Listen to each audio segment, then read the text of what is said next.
हम बात कर रहे थे मैक्स वेबर की ऑथोरिटी या डोमिनेशन की। ऑथोरिटी मतलब सत्ता और डोमिनेशन मतलब प्रभुत्व। कि डोमिनेशन क्या होता है। वेबर ने सत्ता का आदर्श प्रारूप प्रस्तुत किया और ये आदर्श प्रारूप या आइडियल टाइप जो था वेबर का राजनीतिक समाजशास्त्र से उद्धृत है।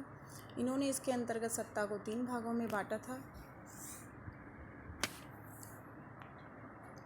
करिश्माई प्रभुत्व, कानूनी प्रभुत्व और परंपरागत प्रभुत्व। इनका मोटे मोटे शब्दों में मैं अभी तीनों का मीनिंग अर्थ बता देती हूँ, फिर उसके बाद विस्तार से वर्णन करेंगे। करिश्माई प्रभुत्व या सत्ता। करिश्माई सत्ता का, जैसा कि इसके नाम से स्पष्ट है, अचानक से उद्धृत होती है।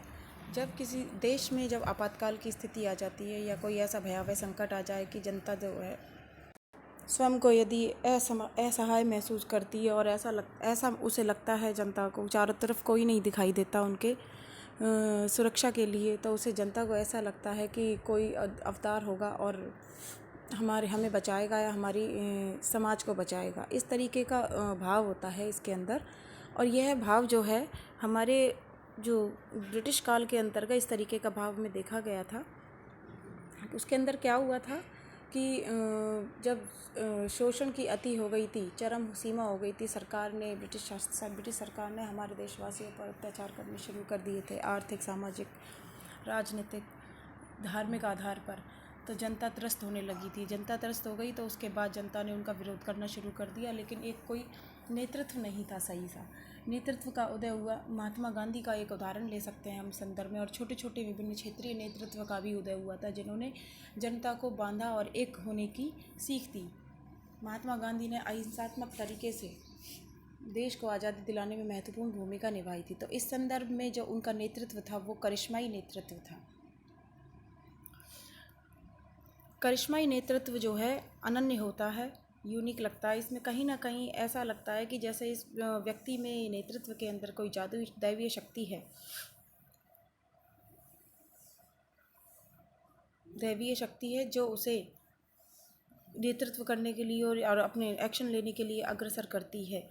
करिश्माई नेतृत्व में कुछ असाधारण गुण होते हैं, इसलिए इस नेतृत्व की प्रकृति भी अस्थायी और असाधारण होती है। यानी दो चीज़ें महत्वपूर्ण हैं, असाधारण होता है और अस्थायी होता है। करिश्माई नेतृत्व लंबे समय तक नहीं टिकता। जब तक उसमें ये गुण है, जनता को इकट्ठा करने का और बांधे रखने का, अपने असाधारण गुण के आधार पर ही वो समाज में टिका होता है।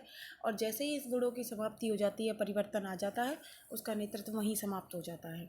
समाज जब आपातकालीन स्थिति के अंतर्गत होता है और चारों ओर जब अंधेरा ही अंधेरा दिखाई दे और ऐसा लगे कि संपूर्ण देश किसी अंधी गली में प्रवेश कर गया हो, जहाँ से बाहर निकलने का कोई रास्ता नज़र नहीं आता है, तब ये करिश्माई नेतृत्व का उदय होता है।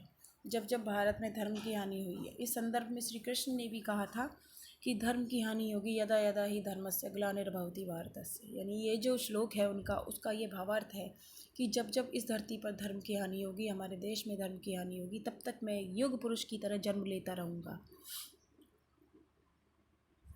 और इसके उदाहरण के रूप में पूरे विश्व में, देश में महात्मा गांधी, इटली के एकीकरण के लिए मेजनी ने करिश्माई नेतृत्व की भूमिका निभाई थी, और जर्मनी के लिए बिस्मार्क ने करिश्माई नेतृत्व की भूमिका निभाई थी।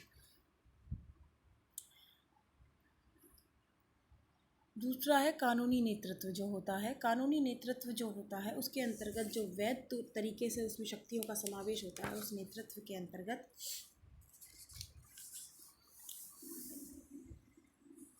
और सत्ता शासन की बागडोर जनता स्वयं उसके हाथ में देती है कुछ समय के लिए। एक निश्चित क्रम होता है उसका, उस समय से पहले उसे ना तो कोई हटा सकता है, ना वो खुद हट सकता है। आगे भी उसका जीवन जो है वो स्थायित्व भी ले सकता है। कानूनी प्रभुत्व के अंतर्गत जो होता है, संसार भर की सभ्यताओं में धीरे धीरे हुआ है इसका विकास। और प्रारंभिक काल के अंतर्गत कानून का संबंध ना तो पवित्र परंपराओं से रहा है, ना महान व्यक्ति से रहा है। जिस किसी देश में भी कानूनी प्रभुत्व में देखने को मिलता है, वह सोच समझकर बनाया हुआ होता है, स्वयं भू नहीं है, यानी स्वयं द्वारा उत्पन्न नहीं होता। इस संदर्भ में वेबर हीगल से बहुत प्रभावित थे।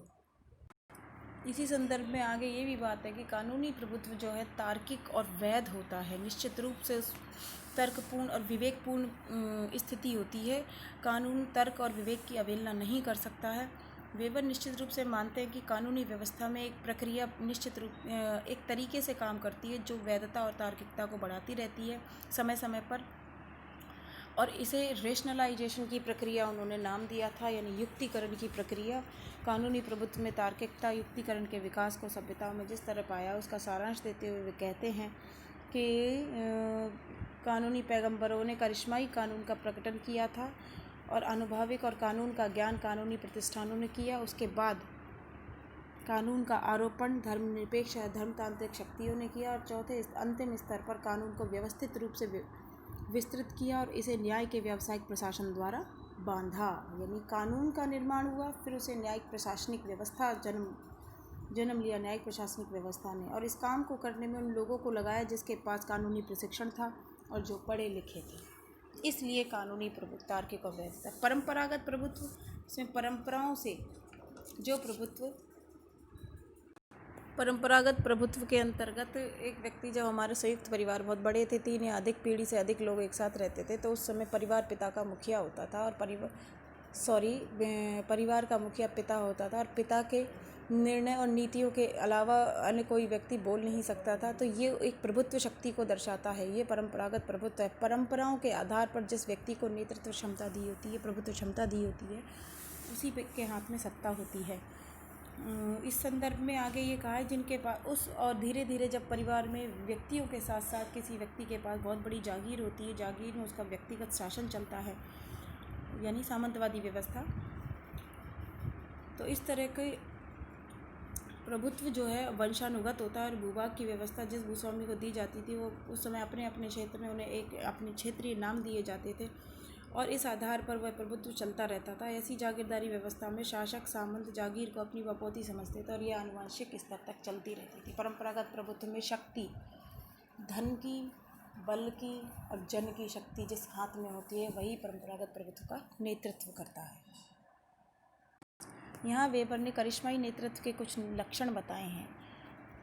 अब आपको पता ही है कि आपातकालीन स्थिति में जो व्यक्ति शासन की बागडोर संभाले और एक असाधारण गुण लेकर पैदा हो और समस्त जनता, जो त्राहिमाम जनता को सांत्वना देने लायक कार्य करे, तो वही करिश्माई नेतृत्व होता है। जनता उसमें अपना भगवान देखने लगती है और उसके प्रति नतमस्तक हो जाती है स्वयं ही। तो इसके लक्षण हैं आपातकालीन उदय, यानी करिश्माई नेतृत्व कोई शनै शनै या धीरे धीरे नहीं पैदा होता है। इसका उदय समय और परिस्थिति संदर्भ के अनुसार अचानक से होता है। असाधारण शारीरिक एवं मानसिक लक्षण, करिश्माई नेतृत्व में स्वयं ही असामान्य शक्तियों से परिपूर्ण होता है। उसके शरीर की बनावट उसे लोगों की समझ में असाधारण बना देती है। मस्तिष्क के कुछ ऐसी शक्तियाँ भी होती हैं जो करिश्माई नेतृत्व के अंतर्गत लोगों के विश्वास को बढ़ा देती हैं। अगला है अस्थायी नेतृत्व। करिश्माई नेतृत्व जो है अपने असाधारण गुण के आधार पर अस्थायी होता है। गुणों की समाप्ति होते ही नेतृत्व क्षमता खत्म हो जाती है।